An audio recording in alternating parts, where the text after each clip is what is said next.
10 रुपियाँ गोटा त होइन होला हौ दाजु 10 रुपियाँ गोटा त होइन होला हौ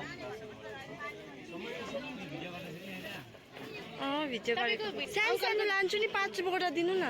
दुईटाको 15 ल सानो लान्छु नि यहाँ अङ्कलको दोकानमा आउनुहोस् है यो दामी दामी गट्टा पर्छ सस्तोमा मिलाइदिइहाल्नुहुन्छ होइन अङ्कल सस्तोमा मिलाइदिनुहुन्छ होइन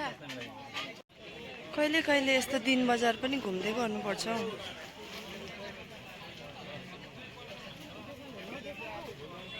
हौ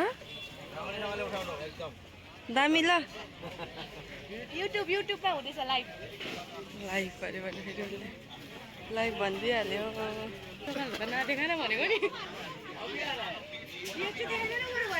यो दादाले चाहिँ घटाएन हामीलाई घटाएन यो दादाले चाहिँ 18 मा किनेको अरे 20 मा लैजाऊ भन्छ उसको डाइलगै त्यही रहेछ नि त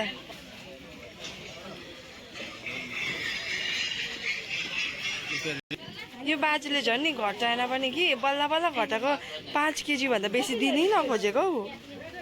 उसकोमा पो बिक्री हुँदैन अरे उसको पो राख्नुपर्छ अरे भनेको